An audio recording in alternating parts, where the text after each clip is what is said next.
नमस्कार भावांनो, हिंदी केसरी मैदानमध्ये आपलं सर्वांचं स्वागत आहे। तर भावांनो, आपला सर्वांचा लडका या बैलगाडी शर्यत क्षेत्रामधला देव रुस्तम द्वादश हिंदी केसरी असलेला बकासूर नाशिक मैदानामध्ये पळण्यासाठी गेला होता। तर भावांनो, तिथनं बकासूर गटपास होऊन लगेच सीमेला घरी आला। याचं कारण म्हणजे भावांनो, बकासूरच्या गोट्यावर अतिक्रमण करण्यासाठी मुंबईचे बिल्डर गेले होते। तर भावांनो, तिथं खूप मोठा प्रकरण घडला होता आणि भावांनो, बरेच जणांचे मला कमेंट आले की या बकासूरच्या गोट्यामधला आणि बकासूरची जी जागा होती त्या जागेतला नक्की सातबारा कोणाच्या नावावर आहे।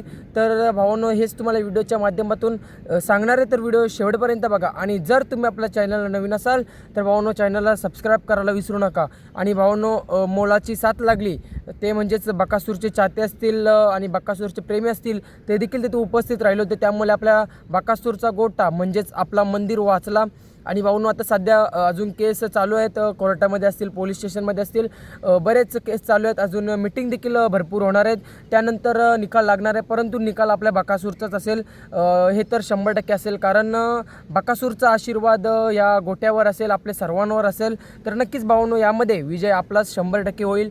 आणि भावांनो, तुम्हाला पडलेला प्रश्न म्हणजेच बकासूरच्या ज्या गोटा आहे त्या गोट्यातला सातबारा कोणाच्या नावावर आहे, आणि दुसरा प्रश्न म्हणजेच भावांनो, बकासूरला निकाल मिळेल का? तर भावांनो, बकासूरलाच निकाल मिळेल। आणि सातबारा कोणाच्या नावावर आहे? तर भावांनो, या गोट्याचा आणि जमिनीचा सातबारा आजी आजोबा आणि आई वडील आणि मामांच्या नावावर आहे, असं मोहिल शेठने मुलाखतीमध्ये सांगलेलं आहे। भावांनो, मैदानाच्या दिवशी मुलाखत झाली होती, त्या मुलाखतीमध्ये मोहिल शेठने सांगितलेलंच आहे, आजी आजोबा आई वडील आणि मामांच्या नावावर हा सातबारा आहे। तर नक्कीच भावांनो, सातबारा त्यांच्या नावावर आहे बोलल्यावर विजय आपलाच असेल। तर याबाबत तुम्हाला काय वाटतं कमेंट करून नक्कीच सांगा।